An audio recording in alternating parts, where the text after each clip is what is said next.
অষ্টম শ্রেণীর স্টুডেন্টরা কি ব্যাপার, গণিত নিয়ে ভয় আছো, আর সেটা যদি হয় মুনাফা তাহলে তো আরো ভয়। উফ, এত পার্সেন্ট শতকরা লাভ ক্ষতি, মানে কি এক অবস্থা। মানে মনে হয় এটা দেখলেই ভয় লাগে, আতঙ্ক একটা স্টুডেন্টদের জন্য। ভয় পাওয়ার কিছু নেই। আমি আজকে এই মুনাফা অধ্যায় থেকে এমন 5টি অঙ্কের কথা বলবো, এই 5টি অঙ্ক করলেই তুমি ইনশাল্লাহ এখান থেকে সৃজনশীল কমন পাবে। আমি প্রুফ দেখাবো এবং কোন 5টি অঙ্ক করবে আমি তোমাকে বলে দিব, কেমন? আমাদের ইএমএস কোর্সে আমি আজ থেকে শুরু করব এই মুনাফা অধ্যায়টি, মানে নতুন যে কোর্স তোমাদের জন্য লঞ্চ করেছি। অর্ধবার্ষিকে একটা ভালো রেজাল্ট করা, 90+ পাওয়া আমাদের টার্গেট। সো আমরা সেই অনুযায়ী দিনে 2টি করে ক্লাস নিচ্ছি এবং সপ্তাহে 7 দিন মোট 14টি ক্লাস হচ্ছে। মানে আমরা চেষ্টা করছি তোমাদের দিয়ে একটা জাস্ট ইউনিক কিছু করতে, যে ক্লাস ফেল চাইলে পারে। আমরা গণিতটাকে যেভাবে ফিল করাচ্ছি, ইংলিশটাকেও ঠিক একইভাবে করাচ্ছি, বিজ্ঞানটাকে অ্যানিমেশনের সাহায্যে করাচ্ছি, যে ইংলিশটা অ্যানিমেশন আনা যায় সেটা তো অ্যানিমেশন আনছি। মোট কথা তোমাদেরকে একটা ফুল কমপ্লিট প্যাকেজ আমরা দিচ্ছি। কোনোভাবেই দেরি করো না। যারা মনে করছো অর্ধবার্ষিক এখনো গ্যাপ আছে, চাইলে কিন্তু ফুলফিল করতে পারো। আমরা ফুল সিলেবাস নিয়ে কাজ করছি, যার যে অধ্যায় দরকার সে সেই অধ্যায় করতে পারবা। এছাড়া আমাদের আগের যে কোর্স ছিল সেই কোর্সের ক্লাসগুলো রেকর্ড ফ্রিতে পেয়ে যাবা।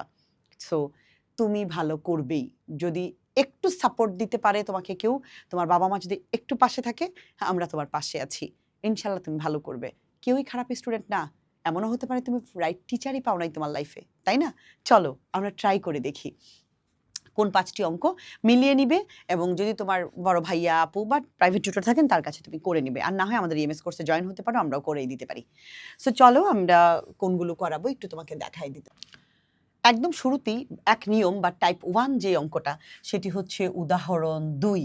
এই যে একটি ছাগলের অঙ্ক 8% ক্ষতিতে বিক্রয় করা হলো। ছাগলটি আরো 800 টাকা বেশি মূল্যে বিক্রয় করলে 8% লাভ হতো, ছাগলটির ক্রয় মূল্য কত?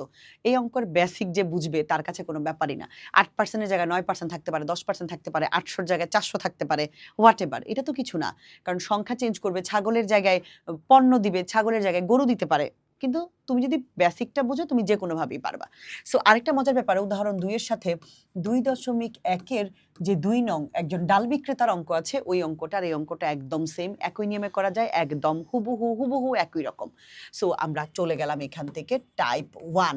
সো টাইপ 1 করা মানে একটি টাইপ দিয়ে তুমি 2টি অঙ্ক করতে পারছো, ব্যাস। পরবর্তীতে আমরা দেখব উদাহরণ 6-এর যে অঙ্কটা আছে, খুবই গুরুত্বপূর্ণ এই উদাহরণ 6-এর অঙ্কটি তোমাদের জন্য।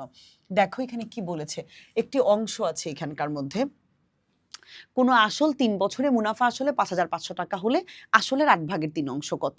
সো এই উদাহরণ 6-এর সাথে আমাদের 17 নং অঙ্কটির মিল আছে। হ্যাঁ, এই যে আমাদের মেইন বইয়ের মধ্যে যে 17 নং যে অঙ্কটি আছে, এই যে দেখো এইখানে 17 নং অঙ্কের মধ্যে দেওয়া আছে 5/2 অংশ। ওখানে 5,500, এখানে আছে 5,600। তার মানে আলটিমেটলি যদি আমি তোমাকে বলি এই অঙ্কটি যদি তুমি করো, এখান থেকে এটি করলে উদাহরণ 6 এবং আমাদের 2.1-এর 17 নং হয়ে যাচ্ছে। এটি হচ্ছে টাইপ 2 তোমার জন্য। এবার যদি আমরা যাই টাইপ 3-তে, এবার আমরা বই থেকে যাব টাইপ 3, আমি তোমাকে একটু দেখিয়ে দিচ্ছি, কেমন? চলো। সো টাইপ 3 নম্বর যে অঙ্কটা, এটা খুবই গুরুত্বপূর্ণ, এবং এই অঙ্কটি হচ্ছে তোমার 13 নম্বর অঙ্ক। এটি হচ্ছে টাইপ 3, এবং এই 13 নম্বর অঙ্ক করার ফলে তোমার 20 নং সৃজনশীল হয়ে যাবে। অর্থাৎ 13 নংটায় দিয়ে 20 নং সৃজনশীল তৈরি করা হয়েছে। এটি হচ্ছে টাইপ 3। কেমনে বুঝবা এটা? এটা হচ্ছে 3 বছরে মুনাফা আসল এত, 5 বছরে মুনাফা আসল এত। খেয়াল করেছো? মুনাফা আসল 3 বছর, আবার এই 3 আর 5-এর জায়গায় সংখ্যা চেঞ্জ হবে, 4 বছর, মানে 2টা ভিন্ন রকম বছর থাকবে এবং 2টাই মুনাফা আসল দেয়া থাকবে। ওকে, এটি হচ্ছে একটি টাইপ 3। পরবর্তীতে যেই টাইপ, সেটি হচ্ছে তোমার এই রড্রিক গোমেজের অঙ্ক 15 নম্বর, এটি হচ্ছে টাইপ 4। আচ্ছা, কেন এটি টাইপ 4? এই অঙ্কটি হচ্ছে তোমার মোট একটা মুনাফা থাকে এখানে, মানে তিনি 3 বছরের জন্য একটা টাকা লোন নিয়েছেন, আবার ব্যতিক্রম আরেকটা বছরের জন্য লোন নিয়েছেন, কিন্তু লোন নেওয়ার ফলে 2টার মুনাফা একসাথে করে তিনি জমা দিয়েছেন। এই যে একসাথে মুনাফা, মানে 2 ধরনের মুনাফাকে একসাথে যোগ করে দেওয়া হয়েছে, এটাই হচ্ছে মেইন ক্লু, এবং এটা দিয়েই তুমি করবা অঙ্ক, ঠিক আছে? সো এইটা গেল একটা। এই 14 আর 15 তুমি একই প্যাটার্নে করতে পারবা। এটা যেমন টাকা ভিন্ন, আর এইখানে হচ্ছে তোমার ওই যে পার্সেন্ট ভিন্ন। খেয়াল করেছো? জাস্ট এত পার্সেন্ট বিনিয়োগ করলে মোট মূলধনের উপর গড়ে শতকরা কত টাকা হারে মুনাফা পাওয়া যাবে। কাছাকাছি নিয়ম, তুমি 14-15 একই নিয়মে করতে পারবা। সো আমাদের গেল টাইপ 4। এইবার আছে টাইপ 5। টাইপ 5 আমরা করব 2.2 থেকে। ঠিক আছে? 2.1-এর মধ্যে এই কয়টাই এনাফ। 2.2 এর মধ্যে যে ব্যাপারটা আমরা দেখতে পাচ্ছি এখানে, 4 নং যেই একটা অঙ্ক আছে, এই 1 বছরান্তে এবং 2 বছরান্তে। 1 বছরান্তে চক্রবৃদ্ধি মূলধন এত, 2 বছরান্তে চক্রবৃদ্ধি মূলধন এত। এবং এই অঙ্কটা করার ফলে তোমার যে 6 নং সৃজনশীল আছে এটি হয়ে যাবে। এখানেও 1 বছরান্তে 2 বছরান্তে। তার মানে আলটিমেটলি আমরা কয়টি অঙ্ক পেলাম? মোট 5টি অঙ্ক পেলাম। 4টি অঙ্ক পেলাম 2.1 থেকে, এবং আর একটি যেটি গুরুত্বপূর্ণ, সাধারণত সৃজনশীল আসলে গয়ে দিবে 1 বছরান্তে 2 বছরান্তে চক্রবৃদ্ধি মূলধন।